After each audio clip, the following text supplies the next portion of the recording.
Om Jananim Sharadam Devim Ramakrishna Jagadgurum Padapadme Tayo Shritva Pranamami Muhurmuhu.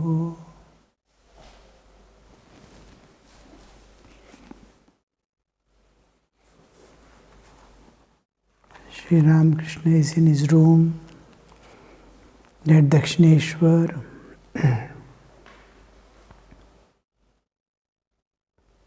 If people feel sincere longing, they will find that all paths lead to God.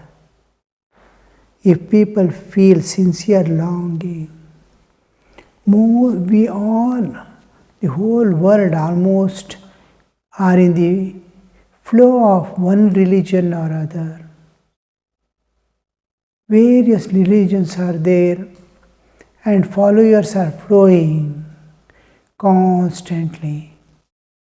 And this constant flow that is flowing under each religion do not have longing for God.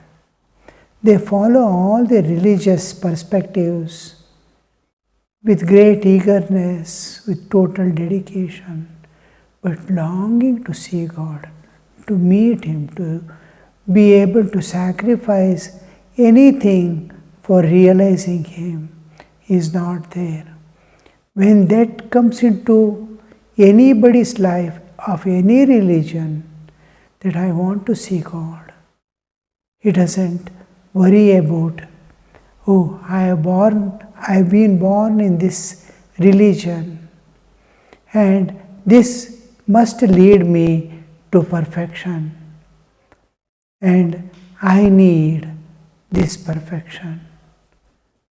So the easiest for each person is the atmosphere and the situation and training under which each person has developed.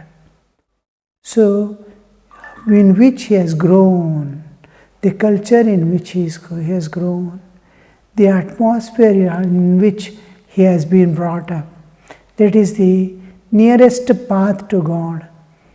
Swami Vinayakananda says, nobody need to change their religion for realizing God. They have been brought up in a particular way, through a particular system. Let them follow that sincerely and they will reach perfection. So this reaching perfection is done through various means. Once the longing comes, it doesn't matter any path. Just like hunger. If I am hungry, there is no food, any food is all right. Otherwise I have selection. Selection to my taste, even if I am hungry and no other food is available, suppose I am fasting for 2-3 days, whoever gives whatever food that I used to look with abhorrence, that also with great dislike I used to see. Abhorrence I used to have particular food and I am not getting, I have to die without food. I will be able to joyfully take that with all thanksgiving and gratitude. I will consume that food, which I was most disliking. So hunger creates the differences dissolve between food and food. Any food is all right that sustains me. Like that, when the longing for God comes, all food, whoever eats, wherever is to satisfy his stomach, and I too can take. Like that, any path, anybody going is all right, all paths lead to God. But I have been brought up in this, I have been initiated into this. It is easy for me because I know the ins and outs of my religion, my path. So it is easier for that person to go ahead with it. So if people feel sincere longing, they will find that all paths lead to God. But one should have nishtha, single-minded devotion. Nishtha, nistha. Ni is clearly, firmly placing. Dha, from the dha root. Dha, to place. Shtha is to be. Stiyate, tishthate, saha tishthate. From stha. Now, to be, I am going to be there in that state. Nishtha. I am placing myself at the feet of God. I am placing myself in that path. I am placing myself for realizing God through that particular faith in which I have grown up. And this is nishtha. Total dedication, total acceptance of the path. Yes, it is going to lead me. My ancestors have grown, so many sages have passed through, so many saints have attained, and I too shall attain. So the faith in it, my total dedication, one-pointed attention, I am able to focus, I am able to sacrifice. Most important part in sadhana is, what are you going to give in return? What are you ready to sacrifice? I can sacrifice my all. I can give my life. Just like, suppose nation is demands. God, can you give? I can give my life for my nation. I can give my life for realizing God. I can give my life for earning money. For enjoyments, I can give my life. I can give my life. Maximum thing that I can give of my existence is my life, my own life. All others are external possessions. So that kind of sacrifice will be ready if that longing is there in the heart. That placement, that self-placement as a final sacrifice and giving, my dependence, my dedication, my faith, all these are focused in one place. That's called nishtha. They must have single-minded devotion. It is also described as chaste, unsparing devotion to God. That means, if I love someone, not that I am going to hate others, but the love that I am going to give to a person, if it is total and unconditional, I can't share with others. Till it matures into unlimited love encompassing all the beings. When it turns out to be divine, if I am able to see the divine and love, then my love expands to the cosmic level. Otherwise, it focuses. When it is focusing on a person, I can give my all there. If I am sharing anywhere, I love this and this one also, I am insincere in giving my love here. If I am giving, it must be total. That is, everybody must be able to get, or nobody will be able to give. So, focusing on one, this is nishtha. There, it is like holding the lens in sunlight. The light which is falling in a particular region is focused to one point. You can keep over a piece of paper and see what happens. It burns down. Immediately it catches fire. The heat that is passing through, the light and heat that is passing through a lens of this big size is focused, and it already starts catching. If this much is becoming 1 point, ekagra, what happens to that position you see? Puck, it will catch the fire. Because they concentrated. Like that, I am focusing my love on the object of love. And why should I focus? Or it must expand to the universe level, or it must be focused in one point. When it is divinized, only it expands to the universal level. Otherwise, when it is focused, and if it is not diverted anywhere, there is no alternative else to divert for me. Then it is called Nishtha. I am placing, and it is here that I am giving myself totally. But in world, towards the world, if you do this, it gets unfulfilled, it remains unfulfilled. Because the object what I am loving is a passing event. It's just a show. It appears and disappears.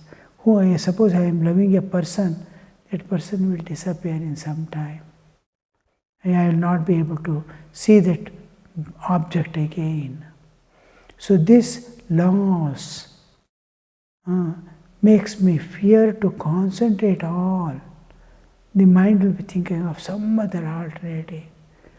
I saw many people here and elsewhere, even in Madhya Pradesh when I was there.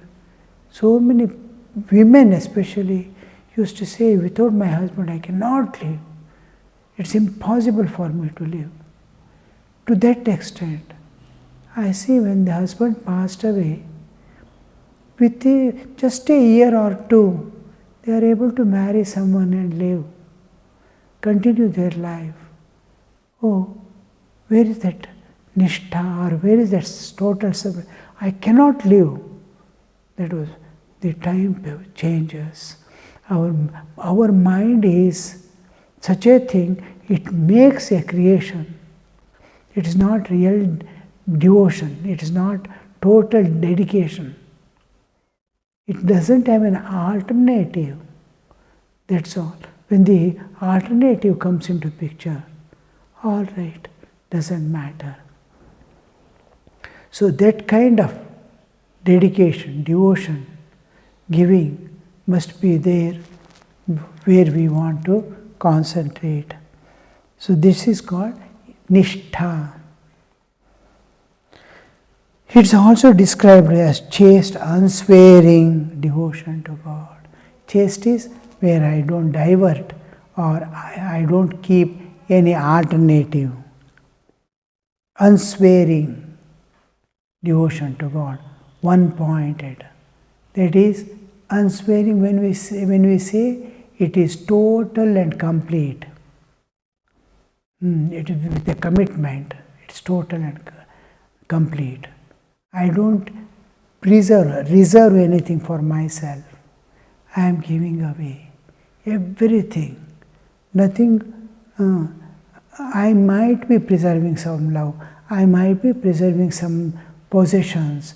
I might be keeping myself some secrets without sharing with that person whom I love. Nothing. I totally am open, transparent. My given is complete and my love is complete, which cannot be withdrawn again. This is unswearing love. It cannot be withdrawn again. It is given for once for all. So it is unswearing. And when we say it is chaste, it is one and one alone, which it doesn't see an alternative. Without an alternative is absolute chaste. I don't have any alternative to give myself. It is like a tree with only one trunk shooting up, straight up, like coconut trees and all. No branches. Promiscuous devotion is like a tree with 5 branches. Many branches are there. It is split and gone.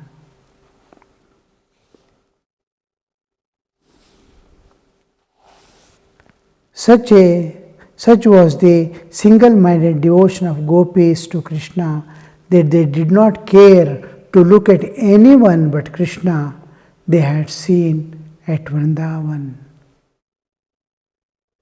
The shepherd Krishna, decked with a garland of yellow wildflowers and wearing a peacock feather on his crest. At the sight of Krishna at Mathura, with a turban on his head and dressed in royal robes, the gopis pulled down their veils. They would not look at his face. Who is this man? They said. Should we violate our chaste love for Krishna by talking to him? That is, no diversions, no regressions, no digressions. I am going in a path, I divert for some time and go back to that path also is called digression. No digression, no withdrawal, no, it's going in one direction and one direction only. The devotion of the wife to her husband also an instance of unsparing love. She feeds her brother-in-laws as well and looks after their comforts, but she has special relationship with her husband. Likewise, one may have single-minded devotion to one's religion, but one should not on that account hate other faiths. Just like a married woman, she is totally one with her husband. They are called, she is called Ardhangi of the husband. The half, as if the half is given. Why? Why? Because she has accepted him and he has accepted her to be life partner. Now, it is like two wheels of a cart. The one is unable to travel to transcend the nature. It is taking others' help. And this married life going together as two wheels of a cart is to reach the ultimate goal. So great sacrifices are demanded, great activities, work and obligations are there once they get married. They will have tremendous debts to repay. They have to look after all the whole society in every respect. The children who are in the students, they have to take care. The old people who are not earning and not able to walk and move about, they have to take care. Those who don't have anything for their survival, they have to sacrifice. For the government, they have to give. For the society, they have to sacrifice. Taxes, this, that. And these people who are lame and bedridden, sick people, all are dependent on the householder. As if the whole society is taken care. Sadhu sannyasis who do not earn, brahmacharis who don't earn, all their responsibilities are shouldered by, there are places where they cannot go and serve individually. So there is social restrictions. So where this person cannot go to serve, the other person can go and serve. Suppose there are women where this couple want to serve. Man may not be able to go there. Woman can go, wife can go and serve. Where women cannot go, man can go and serve. When there is emergency, where woman cannot rush into the dangers, man is there to rush into the dangers. Wherever there is sacrifice needed, it is a partnership like working together in every aspect of life. Usually the term husband and wife, when we use a term, we usually, now modern society understands only enjoyment aspect. But enjoyment aspect is a small thing somewhere in the burden that they carry, the responsibilities that they carry, the sufferings and other things they undergo is we cannot bear. So that much of, and they are like two wheels pulling a huge weight of carry a cart filled with so many things. They have to pull, and these are the partners in their life to bear that load of family and society. And before they go, they have to pay the something for the humanity. What are you going to give to the humanity before you die? What are you going to the sages who have given us the supreme knowledge in return? All these debts they carry.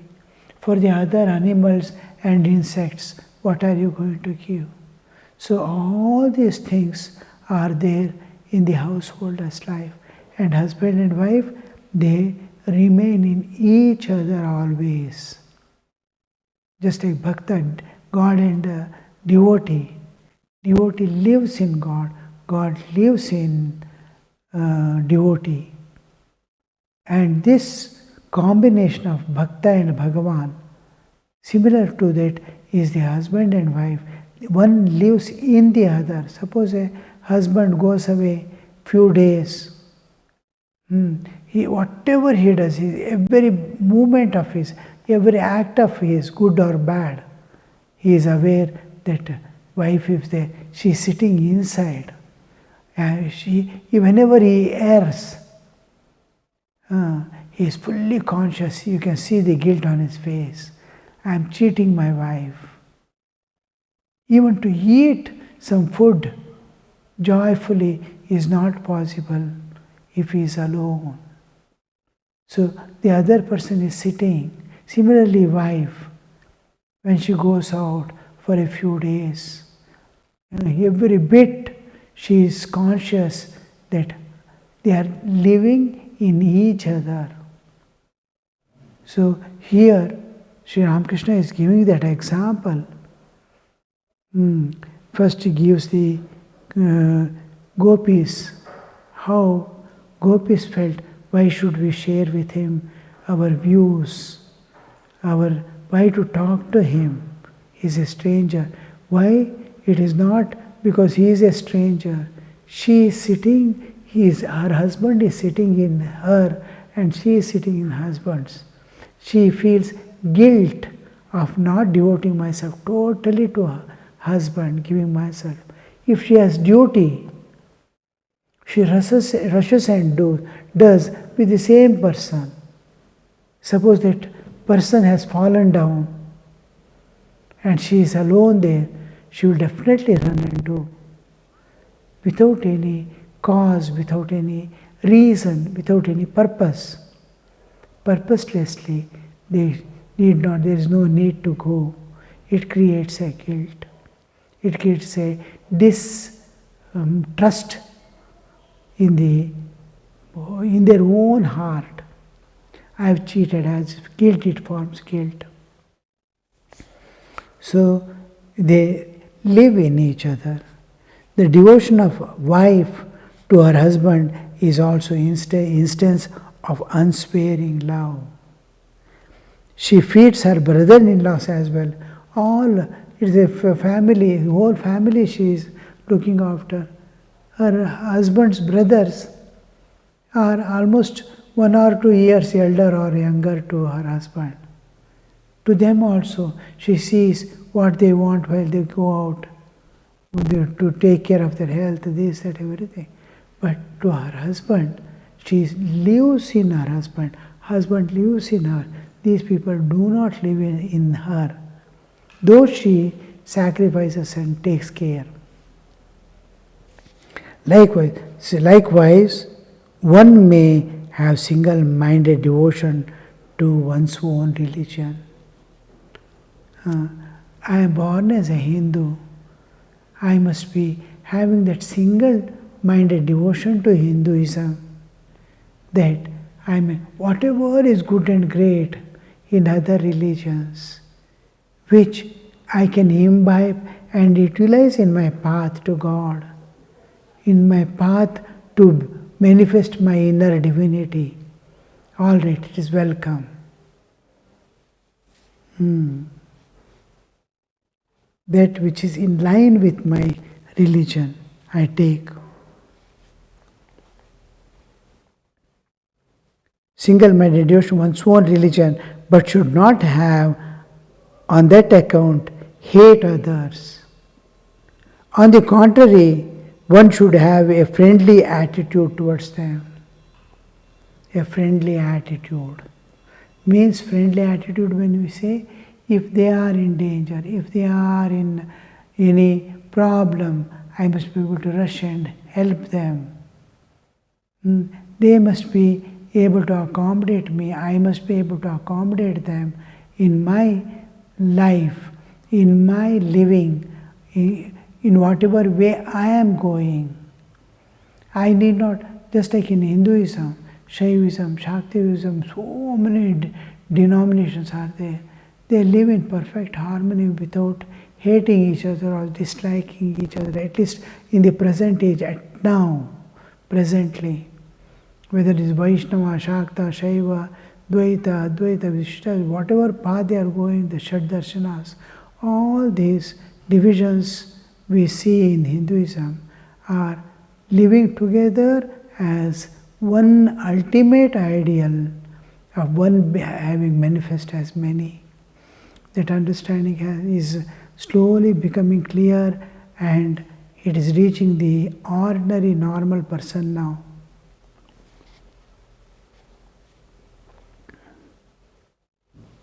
The master bathed in the Ganges and went to the Kali temple with them.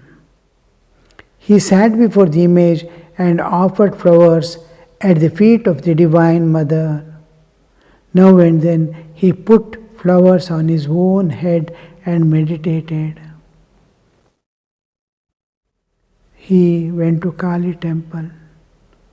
Master bathed in Ganges.